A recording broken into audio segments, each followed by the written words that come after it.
Hello, hello, hello, wonderful people of the internet. Today I'm going to be reviewing The Sandman Volume 1, Preludes and Nocturnes by Neil Gaiman. So without any further ado, let's get into it.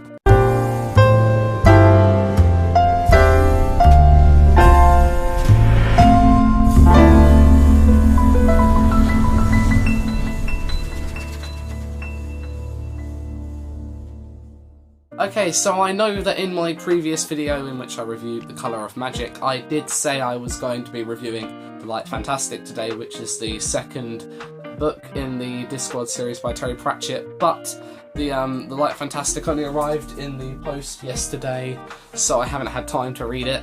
But you can expect that up the pipeline very soon, probably by next Sunday, because it's quite thin and I'll read it fast, because I want to talk to you about it ASAP. In the meantime, I will be talking to you about this lovely comic book, which is The Sandman, as I said. Now, I was going to talk about The Sandman last year when the Netflix show premiered, and I watched it, and it was awesome, but my old phone wasn't working at the time, so I couldn't make the video, and that was really annoying, because I spent quite a lot of time making that video as well. But now I get to talk about, maybe not the show, but the story at least, because now I've read this comic book. So let's get into that. This is a comic book that came out, I think maybe it's 2 decades ago, probably now at least, and it follows the tale of the dream of the endless, who is the Sandman, you know, the guy who chucks sand into your face when you're sleeping to give you dreams.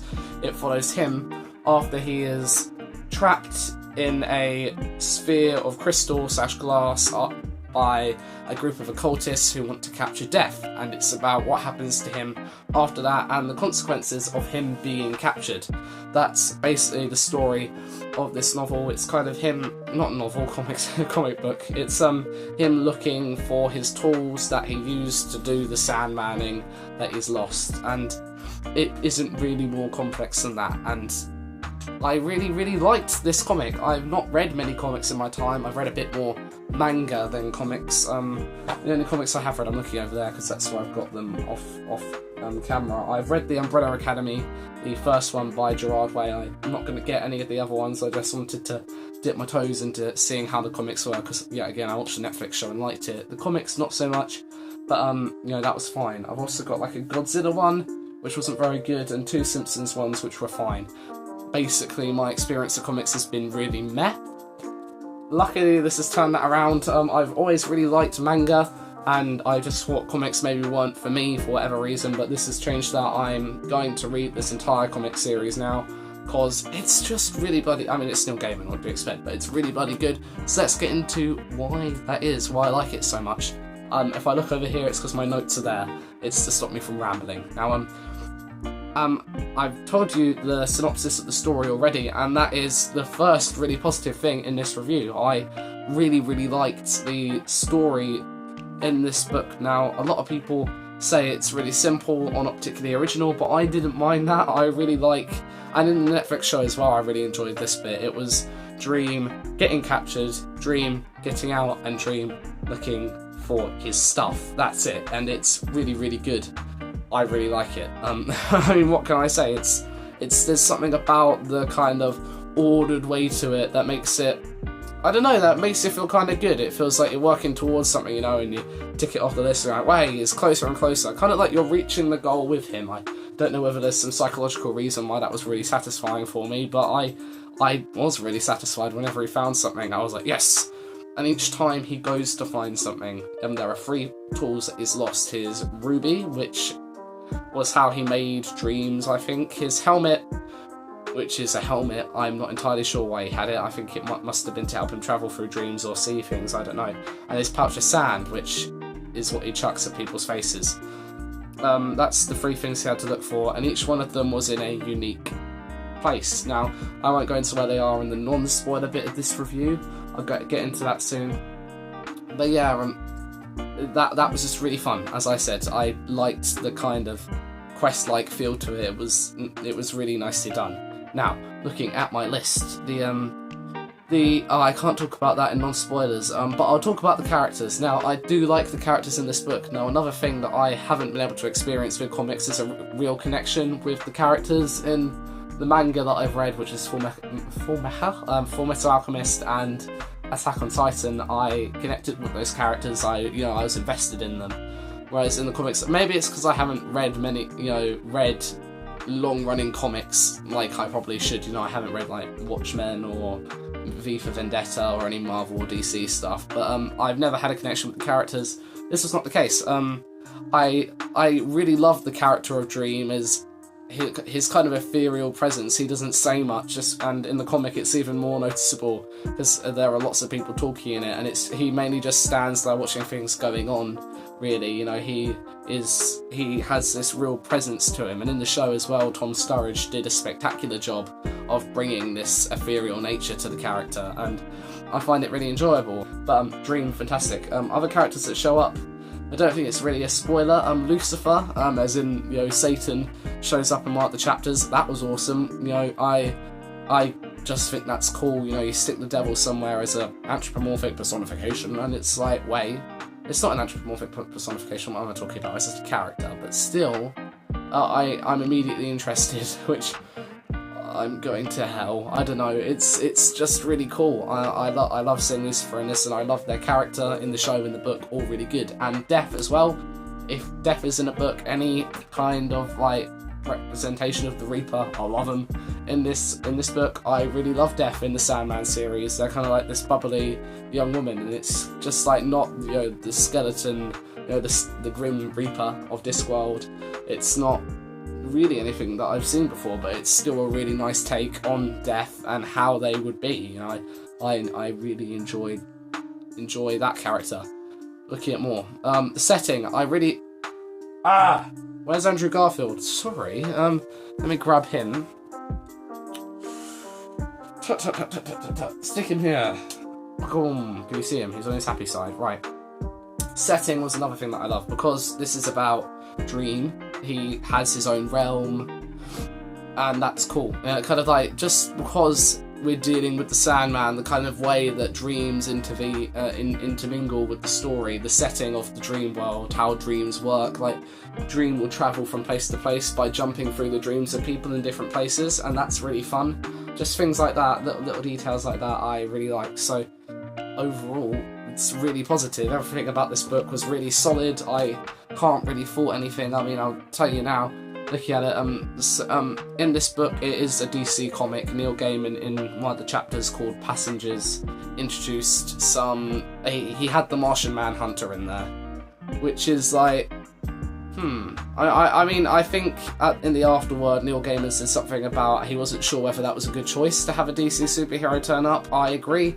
I mean, I didn't mind it. It's like, it didn't fault the story in any way for me. It just it just makes the story part of the DC universe and stops it from standing on its own as much. And I'm like, it just takes away a bit of something that I'm not too sure about. But I wasn't too keen on them being there. But it was such a minor thing. But I thought I'd say anyway, because otherwise than that, I actually don't have any criticisms. Now on to spoilers, where I'll just go into a bit more detail about what I like.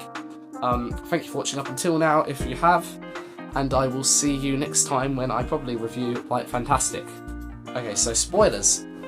I didn't turn Andrew Garfield around for the negative thing. The poor guy's being left alone. Anyway, I've been talking really fast, and that's having a toll on me. I'm going to talk about two chapters mainly that I really like about. Oh, bollock! Please stand by. Okay, so spoilers. What did I like specifically in this story? Now, I'm going to be talking about two particular short stories, chapters in this. One of them is called 24 Hours, I believe, and the other one is called The Sound of Her Wings. Now, we'll start with 24 Hours, if that is what it is called. Let me check in the contents page. I can turn to the contents page. Right, I think it was called 24 Hours anyway. And what 24 Hours is about it's about the character of John Dee, or who used to be a DC supervillain called Dr. Destiny, and about him going to a 24-hour diner, sitting down, and basically using Dream's ruby, which he has come to possess, to make the entire world go mad. And it focuses on what he does to this group of people in this one diner. This is a really horrific chapter to read. It's almost painful how Neil Gaiman takes time to establish each character and give you reasons to care about them, only to watch them to show you how horrible they really are and have them do all these horrible things. It's physically painful. Like it's really graphic. There's violence. There's really quite extreme violence and some really quite nasty sexual stuff as well. There was like necrophilia, and that was dodgy. That wasn't in the show. That really caught me off guard. I was like, comparing this to the show, this was going to be in my negative section, but since I'm talking about now, I'll go into it. In the show, the character of John Dee isn't a supervillain from DC. He's an original character. He's made into one, and the reason he's doing this to the people in the diner is to show that he wants to create an honest world and show what that means. He's kind of making a point to himself, kind of something like that. And the whole episode is about how when we start being honest, it can be good and then it can go really bad. That was kind of the whole vibe. It was a while ago since I watched it, but I remember the whole thing about honesty being a big theme. Whereas in this, it was John Dee doing it because he could. And they ask him at one point that he gives the people in the diner their full control back, and they go, "Why are you doing this?" And he goes, "Because I can." I mean, I just don't like that as much as kind of it's scary in a different way. Like being at the mercy of an insane person who's going to hurt you and the people around you because he can is really scary. But there was something scarier about kind of the truth in the point that John Dee was making in the show. That's just my thing. But that chapter was a standout just for how kind of different it was from the rest of them. It was really horrific. I'm not going to say I didn't like it. I really like that chapter. It's really dark, but such kind of a good story. I'm not sure. I just... Maybe I'm messed up. I just really like that chapter. Now the other one I'm going to talk about is called The Sound of Her Wings, which is the chapter, the final one in the book, in which Dream meets Death, his older sister. He meets his older sister. Now he's being a bit more emo than usual. He's sitting down feeding ducks, being depressed, because up until now, this is after he's got all his stuff back, he's had a purpose. His purpose was to get revenge and get his tools back. And now that he doesn't have that, he's kind of floundering in self-pity, like, oh no, I've lost my meaning, and basically Death comes along and tells him what's what. And her character is so enjoyable. Like the first thing she does is she sidles up to Dream and goes, "You know what you get if you feed lots of pigeons?" And he goes, "What?" And she goes, "Fat pigeons, that's from Mary Poppins." It's like she starts recommending Mary Poppins to Dream, and that's brilliant. And just her character, how it's kind of like a tragic character. They talk about how it sometimes gets to them that people aren't, people are always so scared to see them, but you kind of see them go and do their job. Dream goes and does Death's job with them for a while, and he kind of sees how the people, the humans need her, and how the humans need them, and how even though maybe the humans don't appreciate the gift that Death is giving them, they still do their job because they understand how important it is. And that's what Dream needs. He needs a reminder of how, even though he doesn't feel appreciated maybe, or doesn't feel like his job is important, Death shows them that their job is their life, and that they need to do it. And Dream kind of realizes that, and at the end of it kind of leaves on the note that he's going to get on with it, and that he's got a renewed kind of passion for what they do, which is great. I love that chapter. It's so dark. Like, Death takes a baby away, and that breaks my heart. They pick the baby up and go, "I'm sorry, that's all you get." And then they leave, and then the baby's mum comes back in and breaks down, and it's like, I can't. That makes me so sad. It's just such a good chapter, so awful and yet uplifting. I can't explain it, but Neil Gaiman is excellent for doing it.